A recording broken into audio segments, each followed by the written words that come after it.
कृष्ण की वाणी। बच्चे, तुम्हारे अंदर जो ये जिज्ञासा उत्पन्न हुई है ना, वेद पुराण को लेकर, अन्य धार्मिकों को लेकर, बहुत सारे ग्रंथों को लेकर, है ना, तो वो यूं ही नहीं हुई मेरे बच्चे। इसके पीछे भी कुछ कारण है। अगर तुम्हारे अंदर ये भावना उत्पन्न है ना कि तुम्हें भागवत गीता पढ़नी है, तुम्हें रामायण पढ़नी है, या तुम्हें अन्य कोई ग्रंथ पढ़ना है ना, तो समझ जाओ कि इसके पीछे कुछ कारण है, क्योंकि तुम्हारा भविष्य इसी में छुपा है मेरे बच्चे। क्योंकि जो ये ग्रंथ है ना, ये तुम्हारे जीवन का आधार है, तुम्हारे भविष्य का आधार है। इसी के उद्देश्यों के सहारे तुम्हारा जीवन आगे बढ़ेगा, तुम्हारे जीवन में बदलाव आएंगे, और ऐसे ऐसे बदलाव आएंगे ना कि तुम्हें बहुत ख्याति मिलेगी, तुम बहुत ख्याति पाओगे मेरे बच्चे, तुम प्रसिद्ध रहोगे, बहुत प्रसिद्ध रहोगे। और तुम्हें ख्याति भी ना ऐसी वैसी नहीं मिलेगी कि आज मिल गई और कल नहीं, ऐसी ख्याति नहीं मिलेगी तुम्हें ख्याति मिलेगी लंबे समय की, स्थिर समय की, जब तक तुम हो ना तब तक की, कुछ चंद लम्हों की नहीं मेरे बच्चे। तुम्हें मिलेगी तो लंबे समय तक, जब तक तुम हो ना तब तक तुम्हारे पास चीज़ें रहेंगी मेरे बच्चे, तुम्हारे भविष्य में वो चीज़ें रहेंगी, तुम्हारी कामयाबी रहेगी, तुम्हारी तरक्की रहेगी, तुम्हारी उन्नति रहेगी, तुम्हारे साथ रहेंगी। और सुनो मेरी बात को, किसी को समझाने की वजह ना अपने आप को समझाओ, तो शायद बहुत जल्दी चीज़ें सुलझ जाएंगी।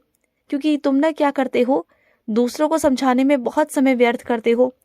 अगर दूसरों को समझाने की वजह ना अपने आप को समझाओगे ना, तो शायद ज़िंदगी पलट जाए मेरे बच्चे। तुम ज़िंदगी में ना बहुत उलझे हुए हो, इसे सुलझाने की थोड़ी सी कोशिश करो, समझ रहे हो ना। और इसे कोई नहीं सुलझा सकता तुम्हारे बिना, तुम्हें खुद सुलझाना होगा। पता है कैसे? खुद से शांत रहकर, शांत मन रखकर। और सुनो, तुम्हारे घर में जो भागवत गीता रखी है ना मेरे बच्चे, उसे एक ऐसे स्थान पर रखो जहाँ वो जगह पवित्र हो, चाहे वो मंदिर हो या फिर कोई जगह हो मेरे बच्चे, जहाँ पर किसी के हाथ बार बार वहाँ ना लगे। और कोशिश करो कि उन्हें किसी लाल कपड़े में या पीले कपड़े में बांध कर उन्हें रखा जाए, उस पर धूल मिट्टी ना आए। और हर हफ्ते में ना साफ कर दिया करो, धूल मिट्टी को साफ कर दिया करो।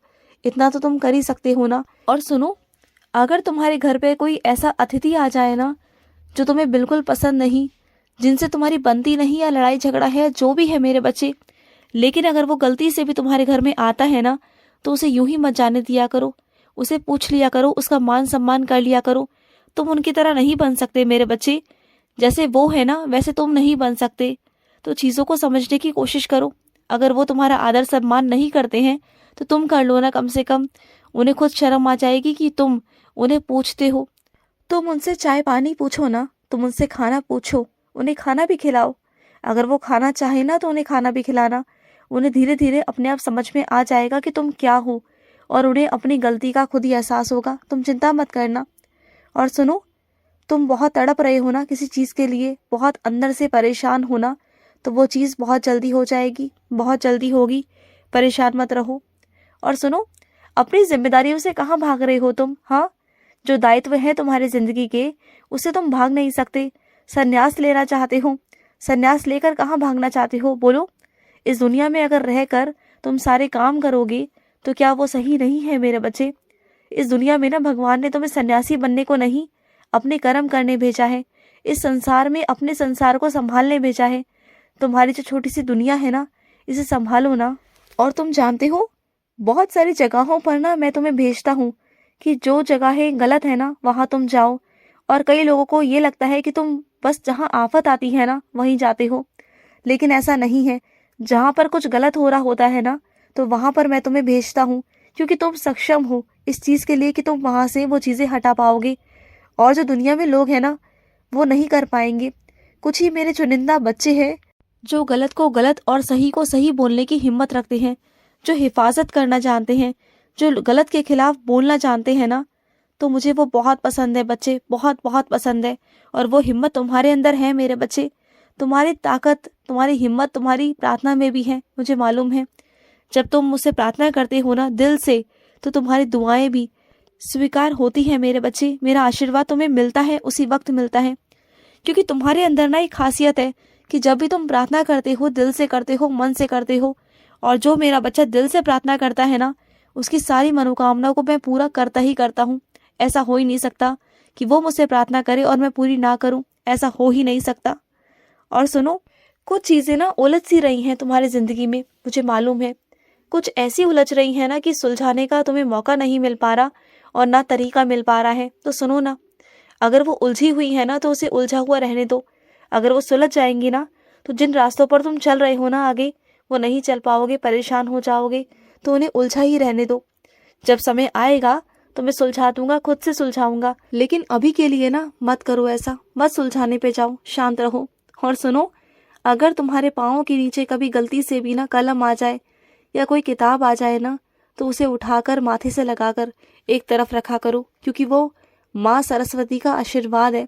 और सुनो, अगर किसी काम को करने में ना मन में संशय आए ना, जरा सा भी संशय आए कि तुम्हें ये काम नहीं करना चाहिए, तुम्हारा मन नहीं है ना, तुम्हारा दिल गवारा ना करे, तो उस काम को मत करना, बिल्कुल भी मत करना।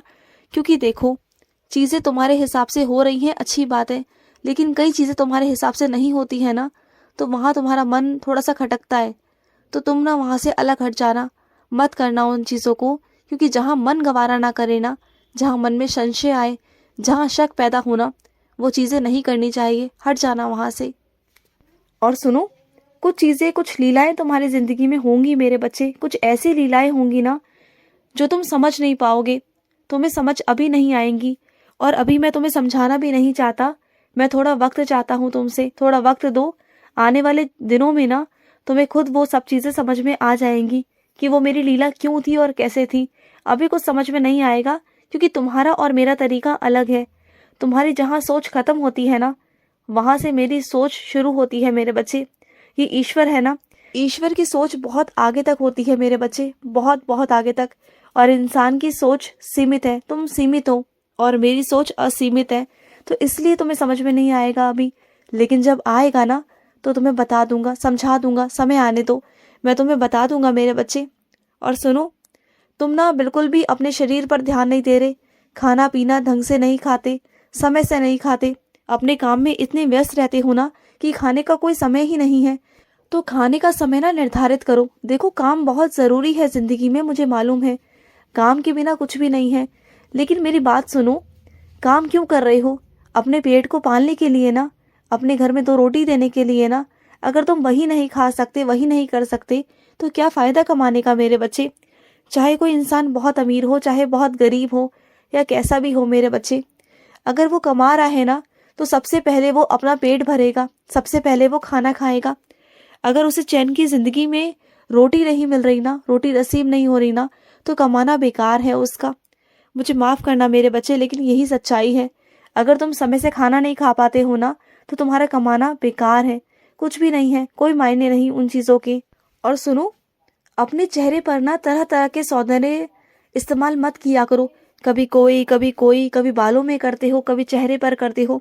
तुम जानते हो इससे कितना गलत प्रभाव पड़ सकता है तुम्हारे चेहरे पर। तुमने देखा भी है ना पिछले दिनों में कि कितना गलत प्रभाव पड़ा। और बालों में भी मत किया करो। देखो, जो चीज़ें घरेलू है ना, उसका इस्तेमाल करो।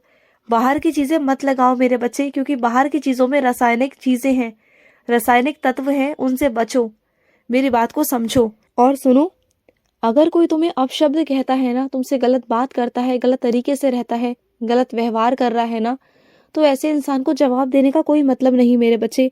वहाँ से अलग हट जाओ, तुम बिल्कुल दूर हट जाओ। क्योंकि वैसे इंसान ना समझेंगे नहीं, तुमसे बहस करेंगे, और तुम कब तक उनसे बहस करोगे? तुम उनसे बहस नहीं कर सकते मेरे बच्चे। अपना समय तुम व्यर्थ नहीं कर सकते ऐसे लोगों में। तो वहाँ से, ऐसे लोगों से अलग हट जाओ मेरे बच्चे।